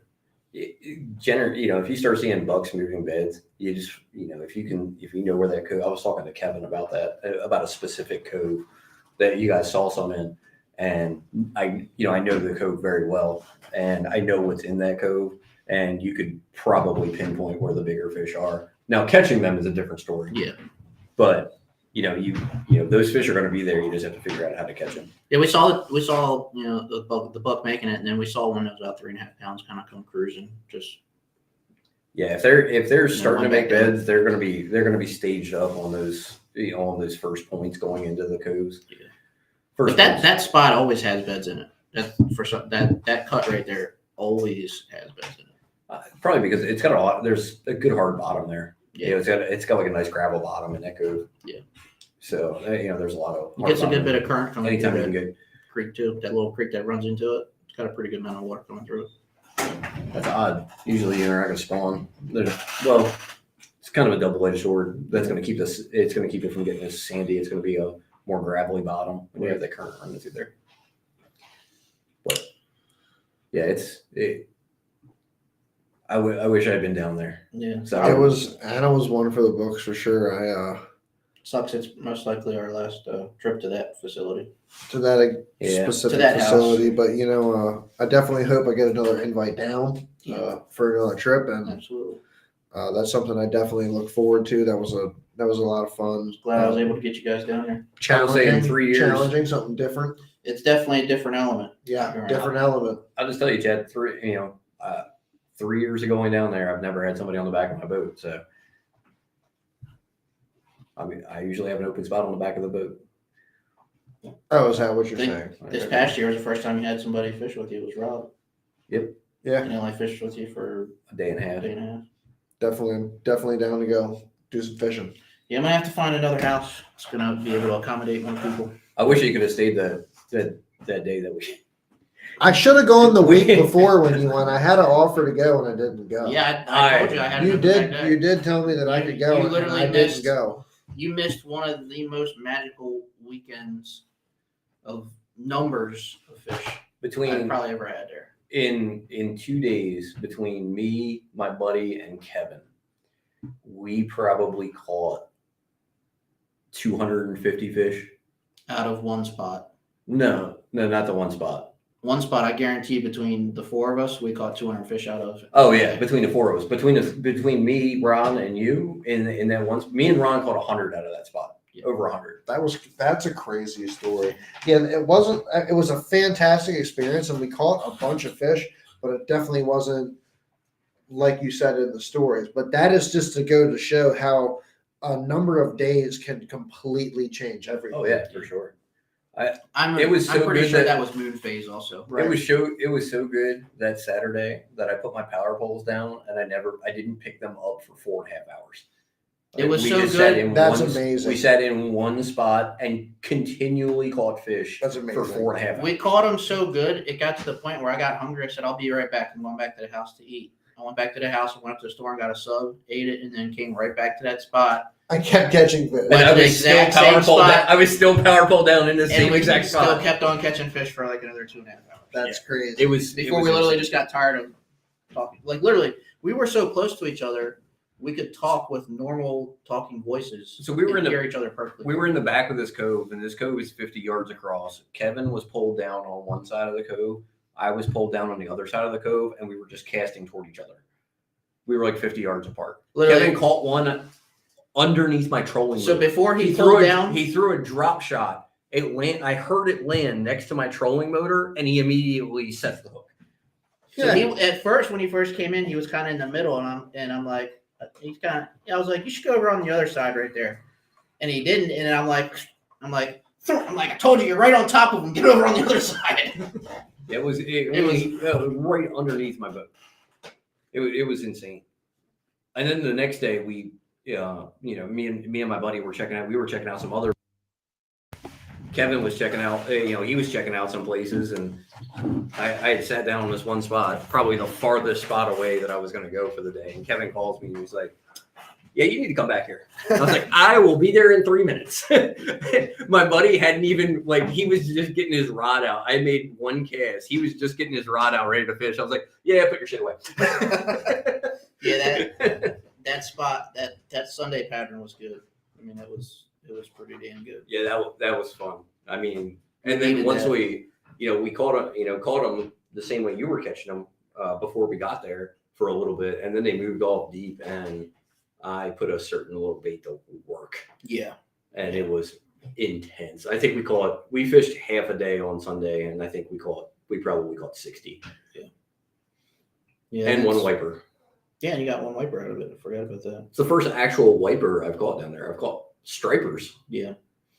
Caught a couple stripers the last time that were like legitimate stripers. So 2 weeks before that trip was when we were catching a ton of stripers. Remember that trip? We were all catching a ton Well, of it was stripers. January, yeah. In Was January. that 2 weeks? 3 weeks. That was 3 weeks. in January. Yeah, in January. I caught more stripers that trip in that weekend. And they were than I've actual ever stripers. caught in the entire years that I've been fishing there. And I didn't realize that there were stripers in there. Yeah. I knew there were wipers in there. Yeah. But, I caught one first thing in the morning, the first day that we were there, and on an Alabama rig. And I was like, yeah, that's not a wiper. Yeah. And then Snails actually caught another saw guy when we were down there this weekend. Yeah, those stripers are, just to take it back to what we talked about in the beginning of the show with live scope. The one thing that I learned about live scope first taking it out is just how many fish follow your bait. You don't even realize I was throwing an Alabama rig, and for about 35 minutes, literally every cast there was a fish following my Alabama rig in. Yeah, so If I didn't catch one, there was one following it in. So Saturday, or was it? Yeah, it was Saturday. We were all in the one spot where they always school up at, and everybody's throwing topwater. And I'm throwing that little special, that little something that we Well, figured out. something. And Sorry, we can't talk about that. it's amazing at how many fish were circling it and just coming up to it. And because you can see it on the live scope, because you're basically just dropping it down in front of you and you're doing this. And it shows up really well. It shows on up live scope, too. so well with that lure. And literally, like, you're seeing 3 to 4 fish coming to it and going towards it and coming back, going towards it and coming back. And finally one commits to it. And it's kind of fun. It's pretty nuts to watch that. Yeah, that little bait is I can't wait to use that bait on some bodies of water around here. That was definitely a great discovery for you.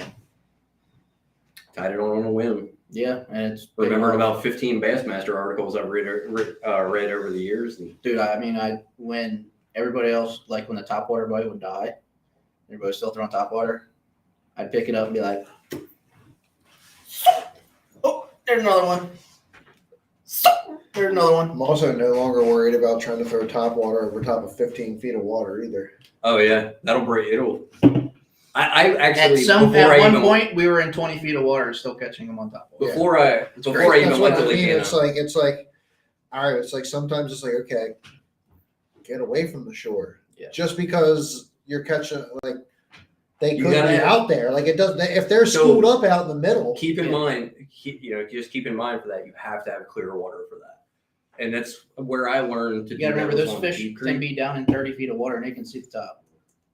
When I learned that on Deep Creek. what about feeling vibration and hearing sound? They might see that too, but I had a funny story after Paul finishes his about So when pulling fish out of. when I first went to Top Deep water. Creek, I was catching smallmouth on top water in 25 feet of water. There was no bait busting, nothing around. They were coming up from 25 feet of water. But there was 20 feet of visibility. I mean, you could see the bottom in 20 feet of water. Yeah. If they can't see it, they're not going to come up with that. What would you top say water. our visibility was at Anna? Maybe 6 to 7 at the most. Yeah. Some areas was less than that. It was pretty stained up. It can be it's generally like 10 plus though. Now, there Usually are- it's 8 to 10 average. There are certain situations if you get into different areas of the country. Lake Murray's big for it, where you can throw like a big pencil popper. Like the big shower blow, like the biggest size. They throw those over deep water, and they'll pull fish out of cane piles. They call them brush piles for lack of a better term. But they'll pull fish out of brush piles out of like 20 feet of water because you're using that big pencil popper. It's making a huge commotion. If you make a big commotion like that on the water, you can pull them up deep even if you don't have all the visibility. But Lake Murray's pretty clear. Again, it's another clear water fishery. So there's been times where I fished there and I've got one spot where it's a ledge and it drops off into like 30 to 35 feet of water. And a lot of times we'll school up on that ledge and you can just chuck a topwater bait, Sammy, out in the middle of this ledge and you're in 30 feet of water and they will come up out of 30 feet of water to hit it. And I guess their perception of it from so far down is bad and they shoot over top of it like a dolphin. And then literally 5 seconds later, they come back up and get it. Like they miss it. Smallmouth do that a lot. I've ran into that multiple times with The smallmouth. largemouth were acting the same way. Yeah, I haven't put myself in an area to or a body of water to fish largemouth like that, but I've had it happen with smallmouth a ton, where they'll just shoot straight out of the water. Yeah, and a lot of times they'll come it's funny because they'll come down on it and they'll hit the bait on the way down. Yeah. It's crazy. That's what they were doing this past weekend is they were coming up and then trying to come down on instead of eating from the bottom, they were coming up like this and swiping down. I wonder if there's like a biological reason for that. I was kind of thinking that myself. Maybe they're trying to push the bait down so that it's farther down the water so they can Because, come back and get it. Or 2 weeks ago, remember they were eating bait from the bottom. yeah, they wouldn't. We could touch clearly- anything on top of it. We could even up like They swapped a lot while we were there. They would eat top water. They would also push bait up from the bottom at the same time. So he would go from throwing a Sammy to a blade bait and pick fish up. So 2 weeks ago, you would see them in the one area that I was fishing. You would never see a fish bust. all you would see, you would just be fishing around, the water's clear, the wind's blowing, so it's a little wavy. And then all of a sudden you would see a black spot. Yeah. There'd be a big black spot over 15, 20 feet of water. And it was just bait. Yep. Because that they were pushing up from the bottom. So and they would wouldn't eat it on would top, never but they break would eat a water. jerk bait. But they were eating it underneath. They'd eat a jerk bait. If you you could get it down if there. you could get it underneath the bait, they would Yeah. eat it. But your bait had to be underneath of the bait. Right. It was crazy. It was crazy. I've never experienced anything like that. I mean, it was just. I mean, there'd be a black spot that was 20 feet across. See, that's where live scope pays off. Yeah, except the wind was blowing like 30 miles an hour, and it was kind of hard to use live scope. Yeah. But that situation we came across a couple weeks ago that Paul and I got on, we didn't need live scope to figure them out right there. The bait was so thick, you didn't even need electronics. You could see it with your own eyes. Yeah. That's That's how what we were thick doing. the bait was. I was only using live scope to locate the bait when it wasn't pushed up. So they would push the bait up, and you would just see a black spot, and you would just troll motor on 10 to get close enough to it and just bomb a cast. As soon as you thought you were close enough to cast into the middle of that spot, like you just bomb a cast as far It was as kind you of could. fun because we worked together as a team on it. So I was the school of bait. I'm not kidding. It was the size of a school bus, like length and everything. It was from the surface to the bottom of the lake, and probably as long as a short bus. Probably if not a little bit longer. It was crazy. So It was. I had my live scope pointed out towards the deeper water, watching these wolf packs come in, and every 5 minutes they'd come in. Wolf pack would come in, feed, go back out, and I would leave my live scope facing out towards it, and you would watch them come in, and then you'd watch them come out after they eat. And as they were coming in, I'd say, "Oh, here comes a couple more." You did that at Mill Pond a couple times. You said, "Hey, there's a freaking wolf pack coming in about 30 feet out or whatever," and then maybe about a minute later or so, we'd be throwing Sammys, and they'd start getting smacked. Yep, Isn't that crazy? It's wild. It's so wild. It is absolutely wild. Yep. Oh, I forgot. I just saw Jason's comment. He said we were all right around each other. So when me and Kevin and my buddy were whacking them, Jason and his buddy were on their kayaks in between us. Yeah, Steve.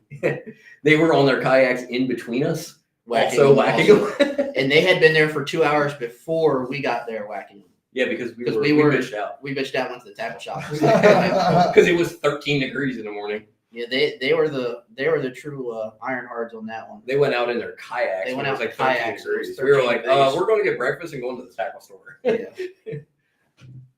We didn't get out till like probably 8:30. I gotta say the breakfast run the first time was entertaining. Just trying to see everybody. I watched Snail run for the scrapple. Did he finally get a scrapple sandwich? I think he did. He got one on Saturday, but my man Jason, my cousin, always holds me down. So I was feeling it Sunday morning. I mean, I drank a good bit more than I usually like to drink when I go fishing early in the morning. I wasn't getting up. Jason knocked on the door twice and was like, "Oh yeah, he ain't getting up." And I was like, "Hey, grab me a scrapple sandwich." So him and Snails go. Well, Jason runs in there real quick, and there's only one scrapple sandwich left, and Jason grabs it. And Snails apparently was like a little kid in a fucking candy store, and somebody just stole his whole bag of candy. He's like, "Really? You're gonna do that?" I was like, "It's my." It's like Debo. That's my bike, punk. That's my scrapple, punk. Man, My bike now. what bike? The Beach Cruiser. Oh yeah, I love going. I love going down there. It's always a good time. It's a good group of guys. I love the Elk Creek store. Going there for breakfast, talking to the ladies in the store. Yep, she was there. She said I brought a new crew. In. They were definitely Which one? entertaining. The little old lady, Oh, not the one that gets hotter every day. there's one that if you go down there for a week, she starts out as a 4, and by the last day, she's about an 8. Because you're hanging around you're sausage hanging the around whole weekend. dudes the whole week. Man, by the last day you're there, you're like, man, she's kind of good looking. What time you get off? Oh, so I think you guys missed it. Did you go to Dollar? You didn't go to Dollar General with us. No, it was Brand. No. It was. I think it was asleep when you guys did Yes. this. So we went to Dollar General on the way back Was from. Brandon's girlfriend there? So we went to Dollar General on the way back from the Mexican restaurant because I wanted ice cream. And I'm getting ice cream if I want ice cream. So we go to Dollar General. I get 2 of those Snickers ice cream bars and I buy them. So I rip one open as I'm paying for it. And the lady's like, "You gonna eat both of them?" I'm like, "Dang, Skippy." She's like, "You're not gonna share?" I'm like, "Oh, there's 3 more in the freezer back there. You want me to go get you one?"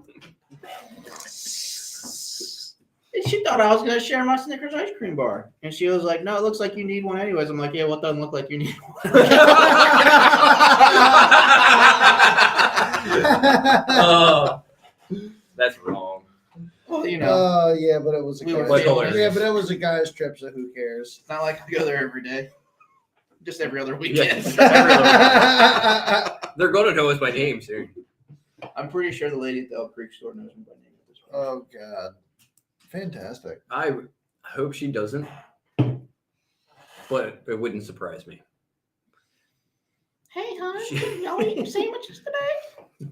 So we are coming around to that 2-hour mark, everybody, and we are getting ready to cut the show off.